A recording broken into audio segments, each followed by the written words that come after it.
Okie dokie. So this is now also the time that we switch to what's coming up in the next few months. So this is what's cooking session. Everything you've seen so far is already available in the KNIME Analytics platform that you can download in the download area.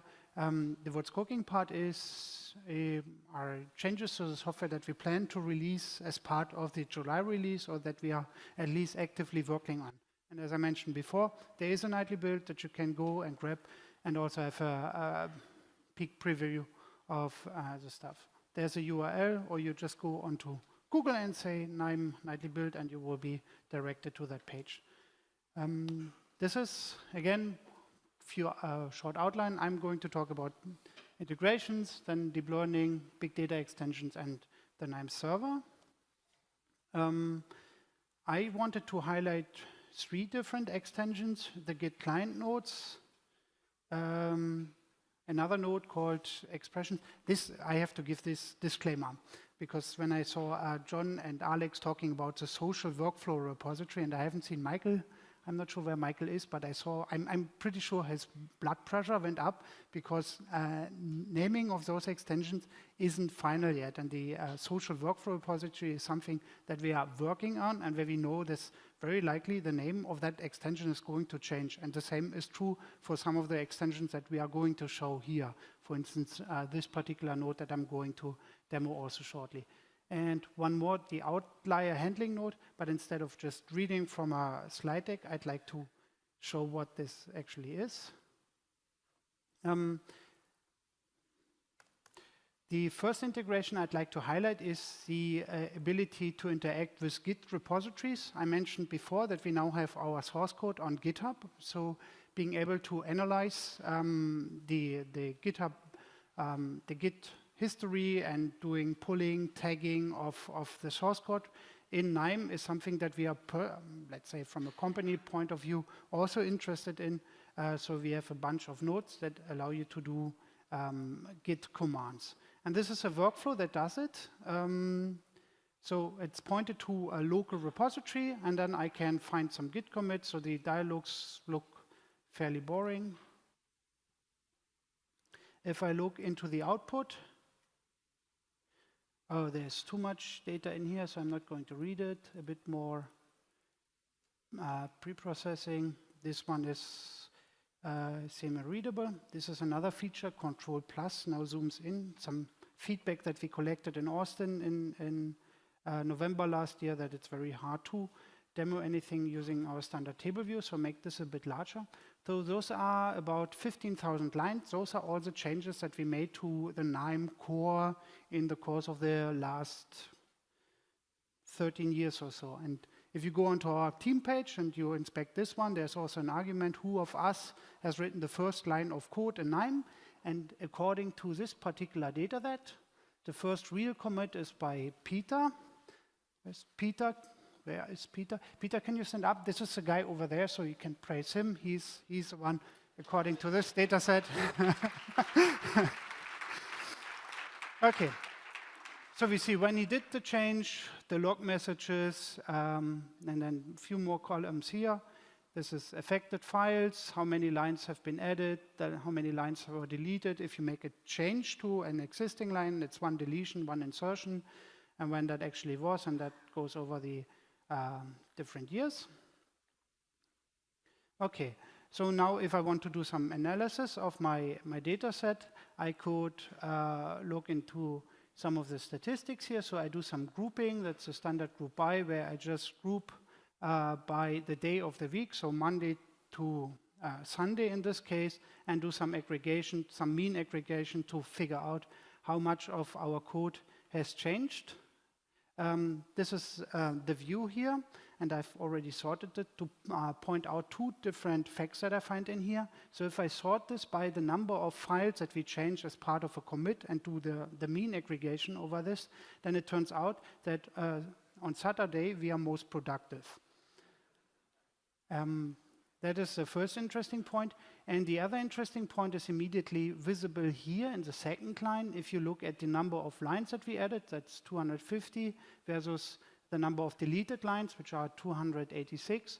it seems on Thursday we tend to delete more code than we add, which might tell you something about the Wednesday. Okay. Now, one other feature that we are about to add is the node that is currently called formulas. And again, this is subject to change. The formulas node is kind of a mixture of string manipulation and math formula and a rule engine node.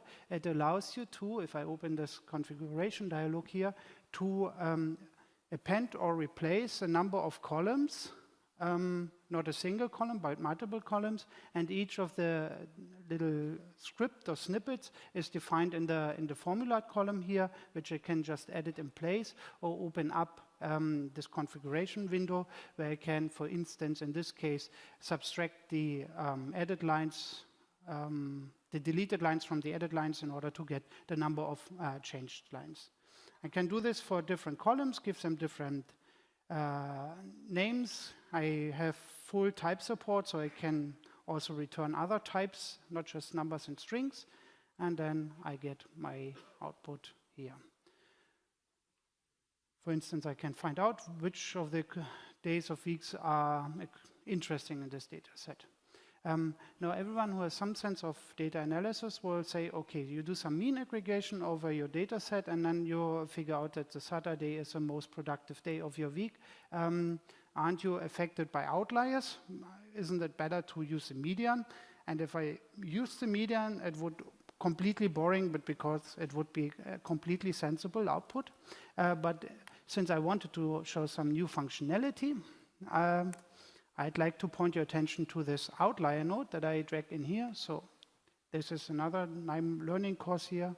Drag onto a node to replace it, or put it onto a connection and it will insert that node.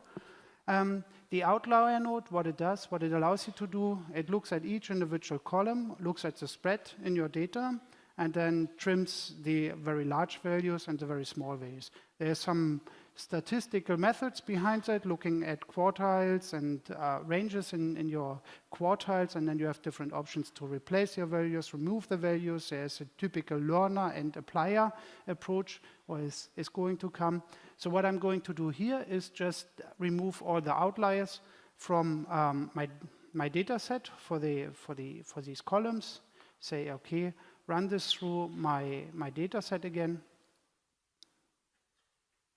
Look at the group table, and if I now sort this, or just look at the data here, this is now 1.8 files that are changed on every, so the numbers here are completely sensible. So if you are a programmer and you look at this, you say, okay, this makes sense. On average, you change 1 to 2 files, and on average, you add something like 10 lines per commit, which makes the people in the development team very happy because we are not doing crazy things.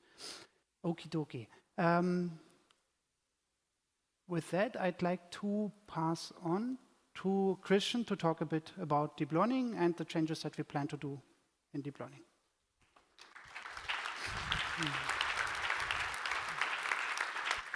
Okay, so what's cooking in deep learning?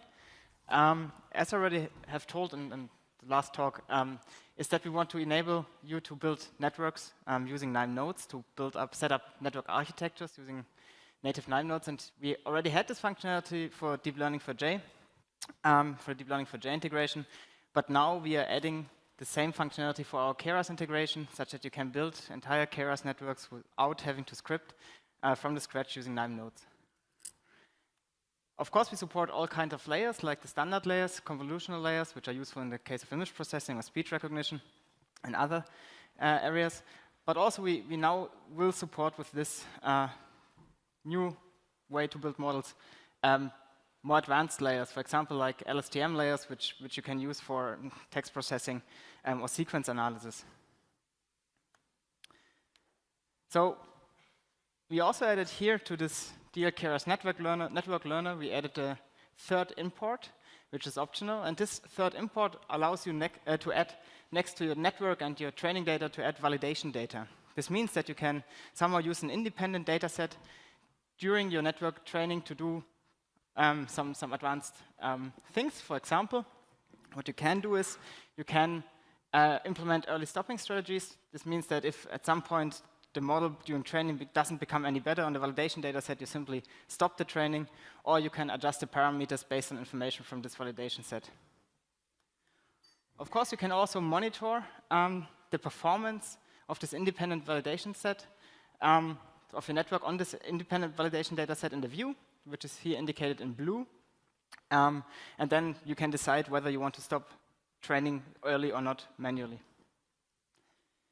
This was all somehow related to the Keras integration, but we are also working on something else. We are working on a native TensorFlow integration. This means that we now enable you to actually load TensorFlow networks, which were created in TensorFlow, and then also execute them using the DL network executor. What this means is that we can directly reach out from KNIME to this TensorFlow library and use the full performance and power of TensorFlow within KNIME without having to go through the Keras layer. What's really interesting is that you can also like take some of the Keras networks automatically, convert them into TensorFlow networks, and then directly use TensorFlow to execute the Keras networks, which gives you kind of a better performance in terms of runtime. Okay, so what else? We work on some more nodes for easy network editing and exporting, some convenience nodes that you don't have to script. We work on general performance improvements for the Keras integration, which somehow go hand in hand with our Python integration. We will add functionality such that you can add custom layers and custom loss functions. If you really want to add custom functionality to KNIME Deep Learning, you can do that then.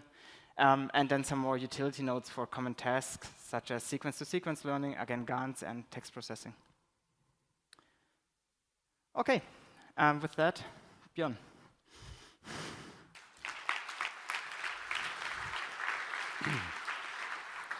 Okay, thank you, Christian. So I'd like to start off with what's cooking in the KNIME Big Data Connectors. So the overall theme of the improvements we're doing here is that we will improve the support for the big data file formats. So this has been quite often requested. So the file formats in question are mostly Parquet, ORC, and Avro. So why should you care about that as a user? Well, these formats are really heavily optimized, so they have built-in compression, for example, and also they organize the data in a way so that it compresses easily and can be accessed really, really fast. So it's really nice to work with data that is kind of stored on HDFS in these formats. So what does that mean in terms of new nodes? Well, we'll have a fresh set of nodes to read and write these file formats into remote file systems such as HDFS, but also onto your local disk. Secondly, we will update some of the existing big data nodes.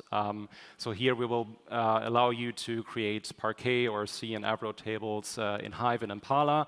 That is the Hive Loader and Impala nodes. And we'll do a very similar thing with our Spark nodes that can also create database tables in Hive and Impala. Okay, so on the Spark side, we'll also be adding some new nodes. Those mostly fall into two categories. On the one hand, you have the kind of bread and butter data preparation nodes where we're still catching up a little bit. So we will have Spark pivoting, row filter, finally, and a Spark missing value apply node. The second category is data mining. Here we will have a set of nodes to do association rule mining directly on Spark, leveraging the power that the Spark MLlib gives us there. A little bit more on the infrastructure side of things. So here we will look at how we can add support for Apache Livy. Livy is a service that allows you to run Spark jobs via a REST interface. So it's very similar to the Spark job server that we currently have. Again, why should you care as a user? Well, Livy gives you out-of-the-box compatibility with some of the cloud Hadoop distributions such as Amazon EMR and HD Insight, and also Hortonworks HDP ships out of the box with Libby. So when we have that, you will be able to just run Spark jobs from KNIME on these Hadoop distributions without configuring anything or installing any additional services on the cluster. Last but not least here, so on the last summit, we showed a way to run standard KNIME nodes directly on Spark so that they are executed in parallel inside your cluster. This is something we're still working on, and there's a public preview for that coming up with the summer release. If you're interested in trying it out before, just come talk to us. We have demos at the demo booth outside of that. Okay. So, and I'd like to talk about one node in a little bit more detail, which sits in the middle between the connectors and Spark. This is a create local big data environment node. And the idea here is that this node makes it really, really easy for you to just try out the KNIME big data extensions and play around with the nodes without actually having a cluster present. So, this node basically gives you a complete local hive, a local HDFS file system that accesses your local machine, and a Spark context. So that's all these jelly bean colored output ports there, although granted gray makes for a very boring jelly bean. Okay, so the main use case here is getting started easily, but there's more things you can do with this. So one thing that this node is really good for is to rapidly prototype big data workflows without involving actually the cluster. So here you would make a workflow prototype on a small subset of your real data, make sure that the workflow does what it should, and then you can just change out the connector and then run it on your cluster. And the third use case is that if you have a very powerful single machine, but not a cluster, you can still leverage the power of Spark on that machine, which, for example, has a lot of processors and memory. So the nice thing about this node is that it comes with batteries included. It does not require any further software installation, apart from the KNIME extension, of course. It does not require you to have a cluster, and it does not require you to install anything anywhere. Okay, and I'd like to briefly demo this node.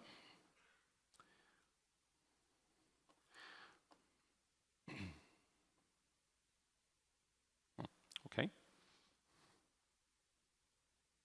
That should not be happening. There we go. So, this is a fairly standard Spark workflow.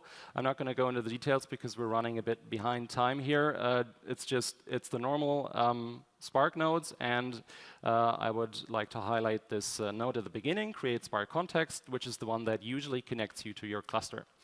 So now what you can do is you can just drag the create local big data environment node on here, reconnect it, and run the whole thing. So as you can see, this node does not require any configuration at all. It runs completely off the defaults, and it allows you to work with the Spark nodes as they are. So being a bit nerdy, of course, I like to look at the configuration dialogues. And so there's a lot you can configure. You don't have to. There's one thing I'd like to highlight, which is the number of threads.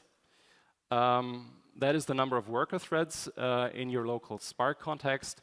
And this is the setting that enables this use case where you have a single powerful machine where you want to run Spark on. So you just crank up that number really high, and then you can actually make use of all those cores in Spark. Okay. Going to a slightly more sophisticated workflow. So, yeah, sorry for the demo failing here. So what this is doing, this creates a new Hive table in your local Hive instance, and you can just use all the regular database nodes to work with that Hive table, and then at some point you can transition back to Spark and, for example, do missing value handling there, because that's not easily done in a database. And of course, you can read and write files to your local file system using the HDFS connection port. Okay, that concludes the demo. And next up is John with KNIME Server. That is the wrong presentation. Go.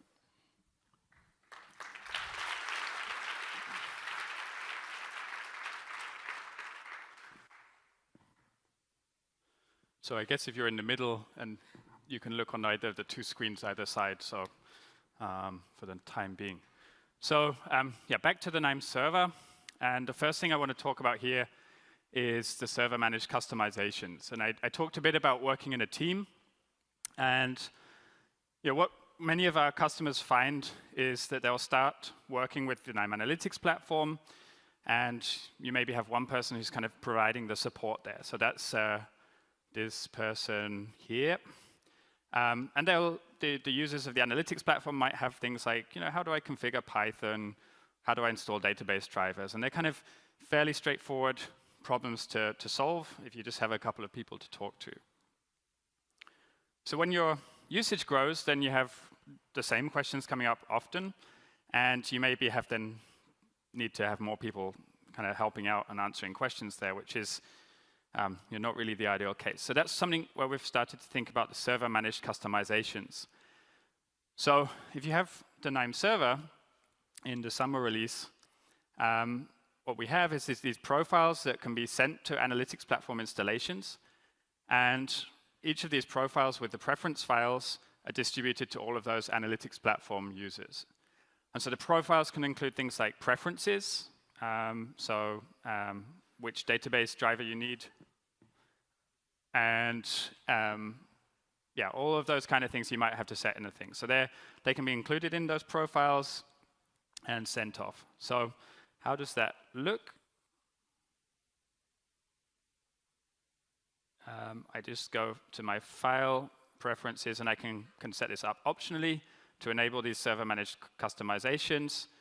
I can look at a server, and then I can do things like I can say, well, I want to take the Windows 10 profile and the databases profile, and I can just say apply, and then all of my preferences are set for all of my end users. I think that's really, really powerful. The other thing is if you have a problem with your preferences, you can just say, let's reset to the defaults, and you go back, and your problem is hopefully solved. That's also possible to set these in the KNIME INI file. And the really powerful thing about using the KNIME INI file there is the user doesn't even have to know about setting these server-managed customizations. They can just be automatically checked out and use. So that's really, really helpful if you have lots of users that you want to be supporting. So the next thing I want to talk about is another preview functionality that's available now in the current release, but we're also working on extensively for the summer release. So again, preview functionality, and the two use cases I'm going to show here to start with is how to help debug a job that's failing, and how to see the progress of a current running job on the KNIME server. And there's more functionality to follow.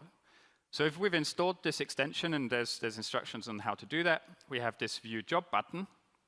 And let's take a look at that in action. So I'm on my KNIME server, and let's look at this trainer model on a schedule. And I'm just going to execute the job on the server. And we take a look, and we find out there's some issue with my job. So let's view the job. And immediately we see, OK, there's some problem at the first step. And it's saying, OK, it can't access some file. So when I deployed to the server, I forgot to upload the file that the server needs. And it's in the supplementary data directory. So let's find that directory. In fact, I think I already have it on the server, but in the wrong place. And I can just say, well, let's put this into the KNIME Summit directory, and let's execute the workflow a second time. And we'll see another job pop up, and let's view the job again. And this time we see the random forest learner, the file reader found the file that is in the right place now. So I've solved that problem, and I can see that my random forest is training, and I can just leave that until the job is ready and finished. So that just is a couple of the initial bits of functionality around the job view that's usable now, and there's more stuff coming there to allow you to do that. So just to recap there, we can use that to find out why there's a problem with a job and what that problem is. Once you fix that, you can find out what your workflow is doing now on the server. So the final functionality that I want to talk about is the KNIME Server distributed executors. And this is all around where you need more workflow horsepower. So currently, the KNIME Server is supporting scale up. So basically, if you need more power with your server, then you want to start with a bigger server. If you want to scale out, then you would want to think about the KNIME Server distributed executors. So how do these actually work? This is the stuff that's currently available as a preview. So just to recap, you have requests to execute workflows coming into the KNIME Server. We have this queue system in the middle, and the queue just sends out the jobs to the executor, which executes that and returns the results back to the server, and the job's executed. And that just means if we have lots more jobs coming in, we can have more executors available. So the preview that we're talking about now is how do you actually auto-scale that. So let's say, oftentimes you're maybe just have a few jobs coming in, in this case, just one request to execute a workflow. It comes into the KNIME Server, goes into our queue, and is sent to executor 1. Now things get a bit more busy as people get into work and start executing their workflows. Then we send the first 2 jobs to executor 1. The CPU load on that executor is increasing, and the server says, well, let's actually launch executor 2. And there we have our job waiting in the queue. And once the executor is launched, it's available to use, and our job gets executed there. So I'm going to show how we've done that so far with AWS auto-scaling groups and deploying the whole stack with a CloudFormation script. But you can imagine, of course, that we could do this with kind of any deployment environment, really. So I just want to show a short video here, because the whole process takes a little while. But what I'm going to do here is show how we launch this CloudFormation stack and how the whole process works. So CloudFormation allows us to define these YAML files, which is a text file basically that describes the whole infrastructure that we're launching. And it also allows us to add some custom information. So here I'm just giving the name of the stack that we're launching. I'm setting up some networking options, where we're going to actually launch this, and we go through there. And key thing here is I'm asking for the average CPU usage that we want to scale our executors and launch a new one. Once I click next, then I have the infrastructure actually launching on AWS. That can take a little while depending on what we're launching. So it's kind of speeded up here. But the infrastructure launches, and at some point this create complete comes up, and we have a stack. We have some outputs that show you where the actual server exists, so what the IP address is and how do you access it. And here I can just go into my KNIME server and find a workflow. I'm going to open in Web Portal, and it's kind of a heavy-duty workflow, this one. It's training lots of random forest models, so it's going to take a while. We can go into the queue and see that executors are available, and we execute the job through the Web Portal. So at this point, there's just a single executor and the server sitting there waiting for the executor to finish. We can kind of check again in the queue and see what's going on. And we see that there's another queue created for the job. At this point, we can go back to the Web Portal. Let's launch another workflow. And we're going to kind of monitor the executor workload, and we see here that the CPU usage has gone up to 100% now, and we'll see that there's a second executor instance that's desired. So we want to launch that. And we now see that there's a new instance launching, and that just takes a few, kind of 30 seconds or so, and at that point, then we have a second executor available to use. We see that in the queue, and then finally, when we launch a new workflow, then that's going to go onto the second executor. So that just allows us to scale for many users executing workflows, and there's kind of one way that you can do that with, in this case, with AWS. I'd be happy to talk to anyone who is interested in doing that with different architectures or indeed with AWS. And we have this video. I know it went very fast here, so we have that on the demo station, and we can show how that whole process works, and I'd be happy to talk about that further. So, yeah, at this point, I hand over to Bernd, and thank you very much.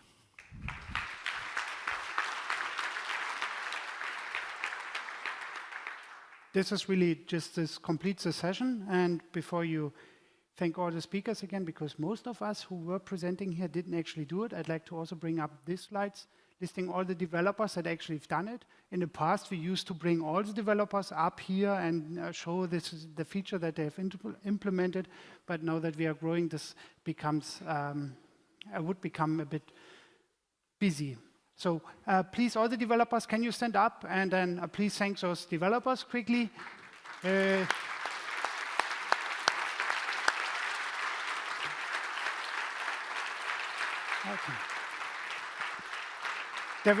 There were many more people involved, also the data scientists doing all the verification, the evangelism team, but we can't name all of them. This completes the session. Lunch is served outside. If you go outside here, then to the right, there will be 2 queues where you can get your food. Just don't stand in line, and there will be 1 long queue. There will be 2 lines. We'll continue here in about an hour at 1:30. Thank you.